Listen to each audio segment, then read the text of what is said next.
ಒಬ್ಬೊಬ್ರು ಬಡವರು 80,000 ಲಕ್ಷ ಖರ್ಚು ಮಾಡಿ ಪೆಟ್ಟಿಗಳು ಹಾಕ್ತಿರ್ತಾರೆ. ಏಕಾಏಕಿ ಬುಲ್ಡೇಜರ್ ತಂದು ಹೊಡೆದಾಕಿದಿರಲ್ಲ, ಅವ್ರದ್ದು ಯಾರು ಕೊಡ್ತೀರಾ ಪರಿಹಾರ? ನಾವು ಕಷ್ಟ ಪಡಕ್ಕೆ ಜಾಗ ಬೆಳಗ್ಗೆ ನಿಮ್ಮ ನೆರಳಿಂದ ನಾವು ಬದುಕ್ತಾ ಇದೀವಿ. ನೀವು ಸರ್ಕಾರದವ್ರು ನಮ್ಗೆ ಹೆಲ್ಪ್ ಮಾಡ್ತಾ ಇಲ್ಲ. ಕಾಸು ಕೇಳಿದ್ರು ಬಂದು ಕಾಸು ನಾವು ಕೊಟ್ಟಿಲ್ಲ, ಅದಕ್ಕೋಸ್ಕರವಾಗಿ ಈಗ ಅಂಗಡಿ ತೆಗೆಸ್ಬಿಟ್ಟು ಇವತ್ತು ಹೊಟ್ಟೆ ಪಾಡಿಗೋಸ್ಕರ ಮಾಡ್ತಾ ಇರೋದು. ನಾವೇನು ಬಿಲ್ಡಿಂಗ್ ಕಟ್ಟಿ ಕಾರ್ ತಗೊಂಡು ಐಷಾರಾಮಿ ಕಾರ್ ತಗೊಂಡು ಮಾಡಕ್ಕೆ ಮಾಡ್ತಾ ಇಲ್ಲ. ಏನ್ ತಿಂತೀವೋ ಏನಿಲ್ಲ ಬೀದಿ ವ್ಯಾಪಾರಸ್ಥರು ನಮಗೆ ಗೊತ್ತು. ಅಂತವ್ರನ್ನ ಇವತ್ತು ತೆರವುಗೊಳಿಸ್ತಿದ್ದಾರೆ ಅಂದ್ರೆ ದೇವರಾಣಿಗೆ ಇವ್ರ ಉದ್ಧಾರ ಆಗದೇ ಇಲ್ಲ. ಸ್ಕೂಲ್ ಆಚೆ ನೋಡಿ ಬೀದಿ ಬದಿ ವ್ಯಾಪಾರಿ ಮಕ್ಕಳು ಎಷ್ಟು ಜನ ಆಚೆ ನಿಂತಿದ್ದಾರೆ ಅಂತೇಳಿ ಹೊಟ್ಟೆ ಹೊರೆಯುತ್ತೆ ಸ್ವಾಮಿ. ನಿಮ್ಗೆ ಯಾವತ್ತಾದ್ರೂ ಅಲ್ಲಿ ಬಂದಿದ್ದೀರಾ? ಬೆಳಗ್ಗೆ ಹೋಗಿ ಮಾರ್ಕೆಟ್ಗೆ ಹೋಗಿ 3 ಗಂಟೆಗೋ 2 ಗಂಟೆಗೆ ಹೋಗಿ ತಂದು ಅಷ್ಟೋ ಮಾಡಿ ಗಂಜಿ ಕುಡಿಯೋ ಬದುಕು ನಮ್ದು. ಒಂದೇ ದಿನಕ್ಕೆ ಲಕ್ಷಾಂತರ ಜನ ಸಾಯಿಸಿದಿರಲ್ಲ, ಇದು ಪರಿಹಾರ ಯಾರು ಕೊಡ್ತಾರೆ? ಈ ಎಲ್ಲಾ ಬಡವರು ಇಲ್ಲಿ ಬಂದಂತ ಕಣ್ಣೀರು ನಿಮಗೆ ತಟ್ಟುತ್ತೆ. ಇವತ್ತಿನ ಪ್ರತಿಭಟನೆ ಏನಿದೆ ಅಂದ್ರೆ ಇದು ತುಂಬಾ ದೊಡ್ಡ ಮಟ್ಟದಲ್ಲೇ ನಡೆಯುತ್ತೆ. ನಾವು ಮೊದಲನೇದಾಗಿ ರೈತರು ಸಂಘಟನೆಯವರು ಈ ಸ್ಟ್ರೈಕಿಗೆ ಕರೀದೆ ಸ್ವ ಇಚ್ಛೆಯಿಂದ ಬರಬೇಕು ಅಂತ ಎಲ್ಲರೂ ಸೇರಿ ಬಂದಿರೋದು. ಏಕಾಏಕಿ ಸರ್ಕಾರ ಬೀದಿ ಬದಿ ವ್ಯಾಪಾರಿ ತೆಗಿಬೇಕು ಅಂತ ಅಂದ್ಬಿಟ್ರೆ ಎಲ್ಲಿ ಹೋಗ್ತಾರೆ ಜನಗಳೆಲ್ಲ? ಏನ್ ಮಾಡ್ತಾರೆ? ಸರ್ಕಾರ ಅವತ್ತು ಗೊತ್ತಿರ್ಲಿಲ್ವಾ ರೂಲ್ಸು? ಬೀದಿ ಮೇಲೆ ವ್ಯಾಪಾರ ಮಾಡಬಾರ್ದು ಅಂತ ಏಂತಕ್ಕೆ ಅವಕಾಶ ಕೊಟ್ರು ಅವ್ರು? ಹಂಗಾದ್ರೆ ಬೀದಿ ಮೇಲೆ ಇರೋರ್ಗೆಲ್ಲ ಸಾಲ ಏಂತಕ್ಕೆ ಕೊಟ್ರು? ಏಂತಕ್ಕೆ ಲೈಸೆನ್ಸ್ ಕೊಟ್ರು? ಇವೆಲ್ಲ ಕೊಟ್ಬಿಟ್ಟು ಇವತ್ತು ಏಕಾಏಕಿ ಹೋಗಿ ಅಂತ ಅಂದ್ಬಿಟ್ರೆ ಯಾರ ಅಪ್ಪನ ಮನೆ ದುಡ್ಡು ಅಂತ ಹಂಗಾರೆ ನಮ್ಮ ಸಾಲ ಮನ್ನಾ ಮಾಡ್ತಾರ? ಅವ್ರಿಗೆಲ್ಲ ಕೆಲಸ ಕೊಡ್ತಾರ? ಆಯ್ತು, ಬೀದಿ ಮೇಲೆ ವ್ಯಾಪಾರ ಮಾಡಬಾರ್ದು ಅಂದ್ರೆ ಅವರೇ ಅಂಗಡಿ ಕಟ್ಕೊಡ್ಲಿ, ಸರ್ಕಾರನೇ ಅಂಗಡಿ ಕೊಡ್ಲಿ, ಸರ್ಕಾರನೇ ಅವ್ರಿಗೆ ಒಂದು ದಾರಿ ಮಾಡ್ಕೊಡ್ಲಿ. ಬೀದಿ ವ್ಯಾಪಾರದವರು ತೆಗಿತೀವಿ ನಾವು. ಇವತ್ತು ಸರ್ಕಾರ ಎಚ್ಚೆತ್ಕೊಳ್ಳಿಲ್ಲ ಅಂದ್ರೆ ಮುಂದಿನ ದಿನದಲ್ಲಿ ದೊಡ್ಡ ಮಟ್ಟದಲ್ಲಿ ಹೋರಾಟ ಮಾಡ್ತೀವಿ. ಬೃಹತ್ ಪ್ರತಿಭಟನೆ, ಸತ್ಯಾಗ್ರಹ, ಉಪವಾಸ ಸತ್ಯಾಗ್ರಹ ಮಾಡ್ತೀವಿ. ಮತ್ತೆ ಎಲ್ಲಾ ರಾಜ್ಯದಿಂದನೂ ಬೀದಿ ಬದಿ ವ್ಯಾಪಾರಿಗಳು ಬಂದು ಕುತ್ಕೋತಾರೆ ಇಲ್ಲಿ. ಕಾಂಗ್ರೆಸ್ ಪಕ್ಷ ಅವಾಗಂತಿರು ಬಡವ್ರ ಪಕ್ಷ ಅಂತ, ಸೊ ಏನೋ ಇಂದಿರಾ ಗಾಂಧಿ ಅಮ್ಮ ಇದ್ದಾಗ. ಇವಾಗ ಕಾಂಗ್ರೆಸ್ ಪಕ್ಷ ಪಕ್ಷ, ಭ್ರಷ್ಟಾಚಾರಿಗಳು ಕಾಂಗ್ರೆಸ್ಗಳೆಲ್ಲ. ಅವ್ರು ಕುತ್ಕೊಂಡು AC ರೂಮಲ್ಲಿ ಹೇಳ್ತಾರೆ ಎಲ್ಲ. ಅವ್ರು ರಾತ್ರಿ ಜಾರಿಗೆ ತಂದು ಬೆಳಗ್ಗೆ ಪೆಟ್ಟಿಗಳೆಲ್ಲ ಹೊಡೆದಾಕಿದ್ರಲ್ಲ, ಒಬ್ಬೊಬ್ರು ಬಡವರು 80,000 ಲಕ್ಷ ಖರ್ಚು ಮಾಡಿ ಪೆಟ್ಟಿಗಳು ಹಾಕ್ತಿರ್ತಾರೆ. ಏಕಾಏಕಿ ಬುಲ್ಡೇಜರ್ ತಂದು ಹೊಡೆದಾಕಿದಿರಲ್ಲ, ಅವ್ರದ್ದು ಯಾರು ಕೊಡ್ತೀರಾ ಪರಿಹಾರ? ಯಾರು ಕಟ್ಕೊಡ್ತೀರಾ? ವರ್ಷಕ್ಕೆ 3,000 ಜನ ಸಾಯ್ತಾರೆ ಅಂತ ಹೇಳ್ತಿರಲ್ಲ, ಒಂದೇ ದಿನಕ್ಕೆ ಲಕ್ಷಾಂತರ ಜನ ಸಾಯಿಸಿದಿರಲ್ಲ, ಇದು ಪರಿಹಾರ ಯಾರು ಕೊಡ್ತಾರೆ? ಸ್ವಾಮಿ, ನಾನು ಇವತ್ತು ಇಷ್ಟು ನನ್ನ ಹೊಟ್ಟೆ ಸಂಕಟ ಅಂದ್ರೆ ನನ್ನ ಸಾಲಗಾರ ಕಷ್ಟಕ್ಕೆ ನಾನು ಹೊಟ್ಟೆ ಸಂಕಟ ಪಡ್ತಾ ಇದ್ದೀನಿ. ಇವತ್ತು ನಾನು ಸಿಟಿ ಸಿಲ್ಕೋಟ್ ಮುಂದೆ 45 ವರ್ಷ ಅನ್ನ ತಿಂದಿದ್ದೀನಿ. ಇವತ್ತು 5% 6 ಲಕ್ಷ ಬಡ್ಡಿ ಕಟ್ಬೇಕಂದ್ರೆ ನಾನು ಬರ್ದಿಟ್ಟು ಎಲ್ಲಿ ವ್ಯಾಪಾರ ಸಿಟಿ ಸೇಲ್ಕೊಟ್ಟು ಮುಂದೆ ನಾನು ಬರ್ದಿಟ್ಬಿಟ್ಟು ನಾ ಸತ್ತೋಗ್ಲಿ ಬಿಡು ಅಂತಾರೆ ರಾಜಕೀಯರು. ನಾ ಸತ್ತೋಗ್ಲಿ ಬಿಡು ಅಂತಾರೆ. ನಮ್ಗೆ ನ್ಯಾಯ ಬೇಕು. ಏನ್ ಬೇಕು? ನನಗೆ ಸರ್ಕಾರ ನೌಕರಿ ಕೊಡುವಂತ ನ್ಯಾಯ ಕೇಳ್ತಾ ಇಲ್ಲ, ನಂಗೆ ಸಂಬಳ ಕೊಡು ಅಂತ ಕೇಳ್ತಾ ಇಲ್ಲ. ನಾವು ಕಷ್ಟ ಪಡಕ್ಕೆ ಜಾಗ ಬೆಳಗ್ಗೆ ನಿಮ್ಮ ನೆರಳಿಂದ ನಾವು ಬದುಕ್ತಾ ಇದೀವಿ. ನೀವು ಸರ್ಕಾರದವ್ರು ನಮ್ಗೆ ಹೆಲ್ಪ್ ಮಾಡ್ತಾ ಇಲ್ಲ. ನಮಗೆ ಹೆಲ್ಪ್ ಇಲ್ಲ. ನಿಮ್ಮಂತ ಮಕ್ಕಳು ಊಟ ಮಾಡೋದೇ ನನ್ ದೇವ್ರು. ನಿಮ್ಮಂತ ಮಕ್ಕಳು ನನ್ನಲ್ಲಿ ಊಟ ಕೇಳೋದೇ ನನ್ ಭಿಕ್ಷಾ. ಈ ಭಿಕ್ಷಾ ನಿಮ್ಮಂತ ಮಕ್ಕಳು ಮಾಡೋದು ನನ್ ಭಿಕ್ಷಾ. ಅಮ್ಮ ಮುದ್ದೆ ಕೊಡು. ಅಪ್ಪಾಜಿ ರೇಟ್ ಜಾಸ್ತಿ ಆಗದೆ, ಸಿಲಿಂಡರ್ ಇಲ್ಲ. ಅಮ್ಮ 200 ರೂಪಾಯಿ ಜಾಸ್ತಿ ತಗೋ. ಊಟ ಕೊಟ್ಟಿದೀಯಾ? ನೀನು ಊಟ ಹಾಕ್ತಾ ಇದೀಯಾ ಅಂತ ನಿನ್ನ ಮಗ ನಾನು ಕೊಡುವಾಗ ನಾನು ನಿನ್ನ ದುಡ್ಡು ತಗ ನನ್ನ ಮಕ್ಕಳು ನಾನು ಒಳ್ಳೆ ವಿದ್ಯೆ ಕೊಟ್ಟಿದ್ದೀನಿ, ಒಳ್ಳೆ ಬುದ್ಧಿ ಕೊಟ್ಟಿದ್ದೀನಿ. ನನ್ನ ಹೆಸರು ಚಂದ್ರಮ್ಮ. ನಾನು ತಳ ಇರೋದು ಯಾದಗಿರಿ, ನಮ್ದು ಸೈದಾಪುರ. ನಾನು ಸಿಟಿ ಸಿಲ್ಕೋಟ್ ಹತ್ರ 48 ವರ್ಷ ಆರ್ಟ್ಸ್ ಕಾಲೇಜಲ್ಲಿ ಜನಾರ್ದನ ರೆಡ್ಡಿ ಗಲಾಟೆ ಮಾಡ್ಬೇಕಾದ್ರೆ ಸಿಟಿ ಸಿಲ್ಕೋಟ್ ಎದುರುಗಡೆ. ಇವತ್ತು ನಾನು ಅಲ್ಲಿ ಬದುಕಿ ಮಕ್ಕಳಿಗೆ ಎಜಿ ಕೊಟ್ಟಿನ ತಾಯಿ. 100% ಶುದ್ಧ ಶ್ರೀಗಂಧ ಎಣ್ಣೆಯಿಂದ ತಯಾರಾಗಿದೆ. ಅಸಲಿ ಉತ್ತಮಿಕೆಯನ್ನು ಹೊಂದಿದೆ. ಮೈಸೂರ್ ಸ್ಯಾಂಡಲ್ ಸೋಪ್, ನನ್ನ ರಾಯಲ್ ಬ್ಯೂಟಿ ರಿಚುವಲ್. ನಮ್ಮ ವಿರುದ್ಧ ಶ್ರೀಮಂತರು ನಿಂತಿದ್ದಾರೆ.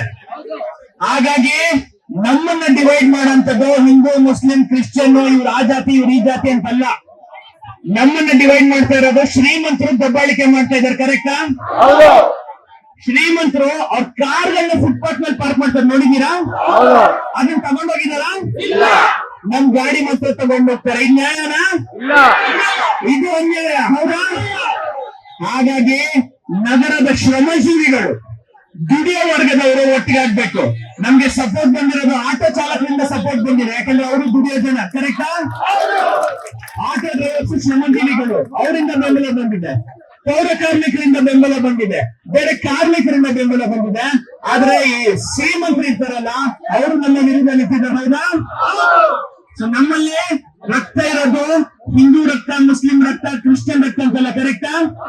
ನಾವು ಬ್ಲಡ್ ಬ್ಯಾಂಕ್ ಹೋದಾಗ ನೋಡ್ತೀವ ಯಾರ ಧರ್ಮ ಯಾವ ಜಾತಿ ಅಂತ, ಎಲ್ಲ ಒಂದೇ ರಕ್ತ ತಗೊಂತೀವಲ್ಲ. ಸೊ ನಾನು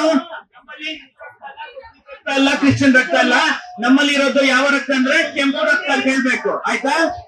ನಮ್ಮಲ್ಲಿಲ್ಲ ಹಿಂದೂ ರಕ್ತ, ನಮ್ಮಲ್ಲಿಲ್ಲ ಮುಸ್ಲಿಂ ರಕ್ತ, ನಮ್ಮಲ್ಲಿಲ್ಲ ಕ್ರೈಸ್ತ ರಕ್ತ, ನಮ್ಮಲ್ಲಿರುವುದು ಒಂದೇ ರಕ್ತ, ನಮ್ಮಲ್ಲಿರುವುದು ಒಂದೇ ರಕ್ತ, ನಮ್ಮಲ್ಲಿರುವುದು ಒಂದೇ ರಕ್ತ, ನಮ್ಮಲ್ಲಿರುವುದು ಒಂದೇ ರಕ್ತ. ಸಂಗತಿಗಳೇ, ಇಲ್ಲಿ ಯಾವುದು ಕಾಂಗ್ರೆಸ್, ಬಿಜೆಪಿ, ಜೆಡಿಎಸ್ ಅಂತ ಬಂದಿಲ್ಲ. ಇಲ್ಲಿ ಯಾವ ಜಾತಿ ಅಂತ ಬಂದಿಲ್ಲ. ಇಲ್ಲಿ ಬಂದಿರೋದು ಇಲ್ಲಿ ಶ್ರಮಜೀವಿಗಳು, ಜನತೆಗೋಸ್ಕರ ಓಡಾಡೋರು, ಕರೆಕ್ಟಾ?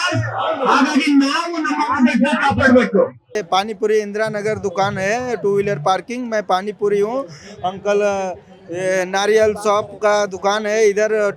BBMP और ट्रैफिक पुलिस दुकान हटाने को बोलता है, फुटपाथ पे है।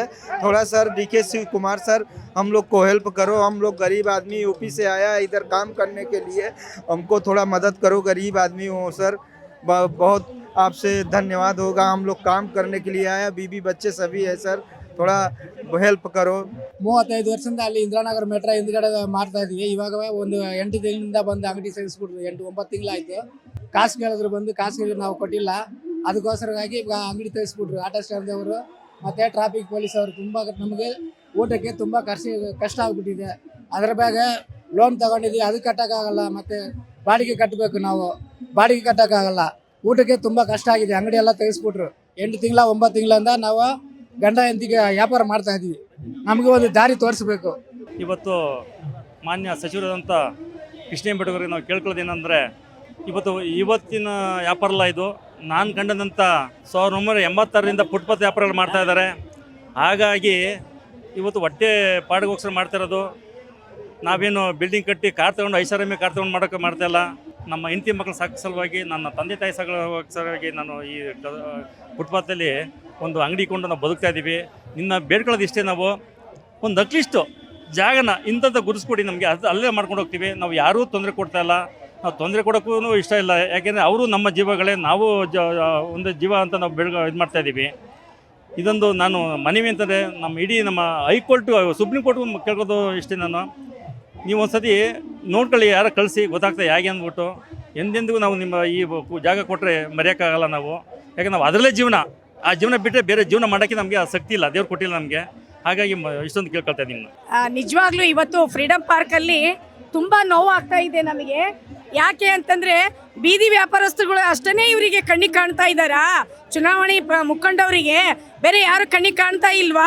ಕಷ್ಟಪಟ್ಟು ನಾವು ಬೆಳಗ್ಗೆಯಿಂದ ಏನು ತಿಂತೀವೋ ಏನಿಲ್ಲ, ಬೀದಿ ವ್ಯಾಪಾರಸ್ಥರು ನಮಗೇ ಗೊತ್ತು. ಅಂಥವ್ರನ್ನ ಇವತ್ತು ತೆರವುಗೊಳಿಸ್ತಿದ್ದಾರೆ ಅಂದರೆ ದೇವರಾಣಿಗೆ ಇವ್ರು ಉದ್ಧಾರ ಆಗೋದೇ ಇಲ್ಲ. ಎಷ್ಟು ಕಷ್ಟಪಡ್ತಾ ಇದ್ದಾರೆ.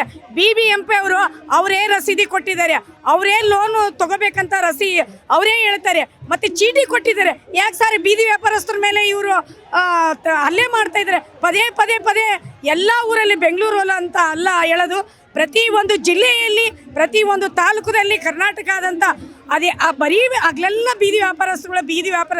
ಏನು ನಿಮಗೆ ನಾವು ಅನ್ಯಾಯ ಮಾಡಿದ್ದೀವಿ? ನಿಮಗೇನು ಆಸ್ತಿ ಕೇಳಿದ್ದೀವ? ಏನಾದರೂ ಕೇಳಿದ್ದೀವ? ನಮ್ಮ ಬದುಕು ನಮಗೆ ಮಾಡಿಕೊಡೋಕ್ಕೆ ನೀವು ಕೊಡ್ತಾ ಇಲ್ಲ ಅಂದರೆ ನಿಮಗೆ ನಿಜವಾಗ್ಲೂ ಈ ಎಲ್ಲ ಬೀದಿ ವ್ಯಾಪಾರಸ್ಥರು ಯಾರೇ ಆಗಲಿ ನಿಮಗೆ ಮುಂದಿನ ದಿನ ಪಾಠ ಕಲಿಸ್ತಾರೆ. ಯಾಕೆ ಅಂತಂದರೆ ಇವತ್ತು ನೀವೆಷ್ಟು ಕೋಟ್ಯಾಧೀಶ್ವರೇ ಆಗಿರ್ಬೋದು, ಇವತ್ತು ನೀವು ಗೆದ್ದಂಥ ಮುಖಂಡರು, ಇವತ್ತು ನಾವು ಬೀದಿ ವ್ಯಾಪಾರಸ್ಥರು ನೀವು ಬೆಳೆದೇ ಇದ್ರೆ ನೀವೇನಾದರೂ ತಿಂತೀರಾ? ಇಲ್ವಲ್ಲ. ನಾವು ತರಕಾರಿ ತಂದ್ಮೇಲೆ ಅಲ್ವಾ ನೀವು ಅಡುಗೆ ಮಾಡಿ ಹಾಕೋದು ತಿನ್ನೋದು. ನೀವೆಂದೂ ಉದ್ಧಾರ ಆಗಲ್ಲ. ಈ ಎಲ್ಲ ಬಡವರು ಇಲ್ಲಿ ಬಂದಂಥ ಕಣ್ಣೀರು ನಿಮಗೆ ತಟ್ಟುತ್ತೆ. ಸರ್, ನಾವು ಮಹಾದೇವ್ಪುರ ವೈಟ್ ಫೀಲ್ಡಿಂದ ಬಂದಿದ್ದೀವಿ. ಈಗ ಕಾಡ್ಗೋಡಿಂದ ವೈಟ್ ಫೀಲ್ಡು ಎಲ್ಲ ಕಡೆ ಬಂದಿದ್ದಾರೆ. ಈಗ ಬಂದಿದ್ದಾರೆ, ಗಾಡಿ ಎತ್ತಿಸ್ತಾ ಇದ್ದಾರಂತೆ. ಇದು ಹೇಳಿ ಕೆಲಸ ಆಯ್ತಾ? ನೀವು ಎದುರುಗಡೆ ಇದ್ದಂಗೆ ಗಾಡಿಗಳನ್ನ ಎತ್ಕೊಂಡೋಗಿ ನಾವು ಅದನ್ನು ಫೇಸ್ ಮಾಡ್ತೀವಿ, ಇಲ್ಲ ಏನೋ ಒಂದು ಮಾಡ್ತೀವಿ. ಅದನ್ನು ಬಿಟ್ಟು ಇವರೆಲ್ಲ ಈ ಕಡೆ ಬಂದಾಗ ಗಾಡಿ ಎತ್ತಿದ್ದು ಒಳ್ಳೆ ಕೆಲಸ ಅಲ್ಲ ನೀವು ಮಾಡ್ತಾ ಇರೋದು. ನಾವು ನಿಮ್ಮಲ್ಲಿ ಒಂದಾಗಿದ್ದೀವಿ, ಅರ್ಥ ಮಾಡ್ಕೊಳ್ಳಿ. ಇದೇ ಕೊರೋನಾ ಟೈಮಲ್ಲಿ ನೀವೆಲ್ಲ ಮನೇಲಿದ್ದಾಗ ಮನೆಗೆ ತರಕಾರಿ ಕೊಟ್ಟಿರೋದು ನಮ್ಮ ಕಡೆ ಅವರು ನಮ್ಮ ಬೀದಿ ಬದಿ ವ್ಯಾಪಾರಿಗಳು ಹಾಲಾಗಲಿ ತರಕಾರಿ ಆಗಲಿ ಒಂದು ಪೇಪರ್ ಆಗಲಿ ಪ್ರತಿಯೊಂದು ಮನೆಗೆ ತಲುಪಿಸಿದಂಥ ಅವರು ಕಾಯಿಲೆ ಬಂದರೂ ಸುಧಾ ಒಂದು ಲೆಕ್ಕ ಇದು ಮಾಡದೆ ಅವ್ರು ಬಂದಿದ್ದಾರೆ. ನಮ್ಮ ಬೀದಿ ವ್ಯಾಪಾರಿಗಳು ಅವ್ರಿಗೆ ಹೊಟ್ಟೆ ಮೇಲೆ ಯಾಕೆ ಹೊಡಿತಾ ಇದ್ದೀರಾ? ನಾವು ಪಾದಚಾರಿಗಳಿಗೆ ತೊಂದರೆ ಕೊಡ್ತೀವಿ ಅಂತ ಹೇಳ್ತಾ ಇಲ್ಲ. ಪಾದಚಾರಿಗೂ ಜಾಗ ಕೊಡಿ, ನಮಗೂ ಜಾಗ ಕೊಡಿ, ನಮಗೆ ಜಾಗ ಮಾಡಿಕೊಡಿ. ನಾವು ನಿಮ್ಮ ಹತ್ರ ಕೇಳ್ತಾ ಇದ್ದೀವಿ, ಯಾಕಂದ್ರೆ ಅದು ನಮ್ಮ ಹಕ್ಕು. ನಾವು ಭಿಕ್ಷೆ ಕೇಳ್ತಾ ಇಲ್ಲ, ನಾವು ಕೆಲಸ ಕೇಳ್ತಾ ಇಲ್ಲ, ನಾವು ನಮ್ಮ ಹಕ್ಕು ಕೇಳ್ತಾ ಇದ್ದೀವಿ.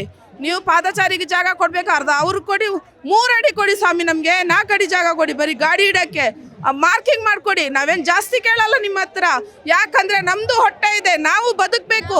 ನಾವು ಭಿಕ್ಷೆ ಬಿಡ್ಕೊಂಡು ತಿನ್ನಕ್ಕಾಗಲ್ಲ. ಚಿಕ್ಕ ಮಕ್ಕಳಿದೆ, ಸ್ಕೂಲಿಂದ ಆಚೆ ನಿಲ್ಲಿಸ್ತಾ ಇದ್ದಾರೆ. ಸ್ಕೂಲ್ ಆಚೆ ನೋಡಿ, ಬೀದಿ ಬದಿ ವ್ಯಾಪಾರಿ ಮಕ್ಕಳು ಎಷ್ಟು ಜನ ಆಚೆ ನಿಂತಿದ್ದಾರೆ ಅಂತೇಳಿ ಹೊಟ್ಟೆ ಹೊರೆಯುತ್ತೆ ಸ್ವಾಮಿ. ನಿಮ್ಗೆ ಯಾವತ್ತಾದ್ರೂ ಅಲ್ಲಿ ಬಂದಿದ್ದೀರಾ? ಬಂದಿಲ್ಲ. ಯಾಕೆ ಬರೀ ನೀವು ಬೀದಿ ಬದಿ ವ್ಯಾಪಾರಿ ಮೇಲೆ ಇದು ಮಾಡ್ತೀರಾ?